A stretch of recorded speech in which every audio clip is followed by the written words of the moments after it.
श्री गुरुदेव दत्त.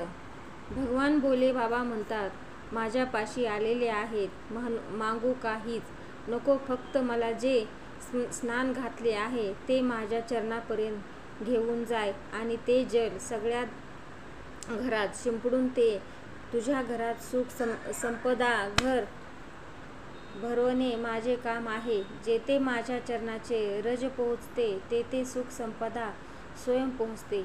मी तेथे पोहोचून जातो. लोक पूजन करत जल समर्पित करतात, परंतु घरी येताना खाली कलश घेऊन येतात. भगवंताला इतके वाईट वाटते की माझ्या दरवाजावरून खाली जात आहेत. मला किती वाईट वाटत आहे. जो येईल तो भरून घेऊन जाईल. घरी येताना तो थेंबही की होईना जल घेऊन यावे, त्यात बरकत आहे. आपण घरातून जल घेऊन जातो. या सृष्टीवरील जेवढ्या नद्या आहेत, जेवढे सरोवर आहेत, जेवढे तलाव आहेत, जेवढे कुंड आहेत, साऱ्या तीर्थाचे संपूर्ण जल जेव्हा आपण घरातून जल घेऊन निघतो तेव्हा त्या साऱ्या तीर्थाचे जल आपल्या कळशामध्ये येते. जेव्हा आपण ते जल भगवान शिवावर समर्पित करून देऊन 2 थेंब चरणापर्यंत घेऊन जातो. शिवपुराण सांगण्यात येते, पद्मपुराण सांगण्यात येते की ते जल साधारण राहत नाही. गंगाजल बनवून ते आपल्या घराला पवित्र करण्यासाठी पोहोचते. ते पवित्र गंगाजल बनून जाते. 3 प्रकारचे जल शिवाला समर्पित होतात. 3ही प्रकारच्या जलाचे अलग अलग भाव आहेत. पहिले जल साधे जल, घरातून पाणी घेऊन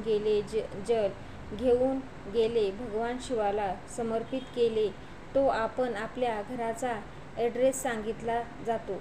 भगवान शिवाला जल समर्पित करून आपल्या आनंदासाठी भगवान शिवाकडून काही प्राप्त केले. दुसरे जलाच्या कलशात थोडेसे अत्तर टाकून भगवान शंकराला जेव्हा समर्पित केले जाते. घरात एखादी व्यक्ती खूप आजारी असेल, त्या व्यक्तीच्या हाताचा स्पर्श करून भगवान शंकराला ते जल समर्पित करायला प्रारंभ करावे. फक्त 5 किंवा 7 दिवस हे जल समर्पित करावे. 7 दिवसानंतर त्या व्यक्तीचे क्रम बघावे, किती आराम लागला आहे, औषधे काम करायला प्रारंभ केले की नाही हे बघावे. फक्त अत्तर टाकून जल समर्पित करावे. तिसरे जल बेलपत्राचे जल. शिवपुराणात सांगण्यात येते की एका कलशातील जलाला 1 बेलपत्र टाकून ते जल भगवान शिवाला समर्पित करावे आणि आपल्या मनातील कामना भगवान शंकराला सांगावी.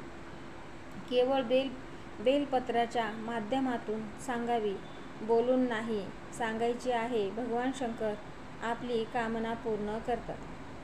आपण रोज मस्तकावर त्रिपुंड लावू शकत नसाल, भस्मचंदन लावू शकत नसेल तर शिवलिंगावर जे जल समर्पित केले जाते त्या जलाला आपल्यावरती थोडेसे शिंपडावे, तर 24 तास एनर्जी राहते. आपल्या एखाद्या चेकअपसाठी आपण हॉस्पिटलला जात असेल तर त्याआधी भगवान शिवाच्या मंदिरात जावे. 1 लोटा जल समर्पित करावे आणि त्या जलाचे आचमन करावे. 1 बेलपत्र उचलून घ्यावे. तुम्ही खाणार असाल तर ठीक, नाहीतर आपल्या पर्समध्ये ठेवावे किंवा मग खिशात ठेवावे आणि त्या बेलपत्राला घेऊन हॉस्पिटलमध्ये जावे आणि कुंदकेश्वर महादेवाच्या नावाने हे नाव घेऊन जावे. कधीच मोठा आजार निघणार नाही. 1 लोटा जल भगवान शिवाला समर्पित केल्याने 3 दोष समाप्त होतात. पहिला, भगवान शिवाच्या शिवलिंगाला जल समर्पित केल्याने पितृदोष समाप्त होतो. दुसरा, भगवान शिवाला जल समर्पित केल्याने वास्तुदोष समाप्त होतो. आणि तिसरा म्हणजे भगवान शिवाला 1 लोटा जल समर्पित केल्याने कालसर्प दोष समाप्त होतो. आपल्या स्वयंपाकघरात जल आपण घेऊन जातो आणि भगवान शिवाला समर्पित करतो त्यांनी आपला वास्तुदोष समाप्त होतो. आपल्या घरातील माठ हंडा त्या ठिकाणी पितरांचे स्थान असतात. जल भरलेले असते. त्यातून जल भगवान शिवाला समर्पित केले जाते. तर पितरांचे देवता आर्यमा भगवान शंकराच्या सांगण्यावर चालतात. त्यामुळे ते जल शिवाला प्राप्त झाल्यावर आर्यमा संतुष्ट होऊन पितरांना फल प्राप्त करता येतात. भगवान शंकराला 1 लोटा जल समर्पित करत असाल तर आपला कालसर्प दोष समाप्त होतो. आपल्याला कालसर्प दोष होतो कसा? भगवान शिवाला वाहिलेले जल तुळशीला टाकल्याने आपल्या पत्रिकेत कालसर्प दोष होतो. भगवान शिवाचा शिवलिंगावर पहिली बेलपत्र आणि नंतर जल समर्पित केल्याने रोगमुक्तीसाठी हे जल समर्पित करतात. चांगल्या कार्यासाठी, आपल्या मनाच्या प्रसन्नतेसाठी, आनंदासाठी आणि भगवान शिवाची आराधना करत असतो तर आपण पहिले जल समर्पित करून नंतर बेलपत्र समर्पित करावे. त्याचा लाभ आनंदमय असतो.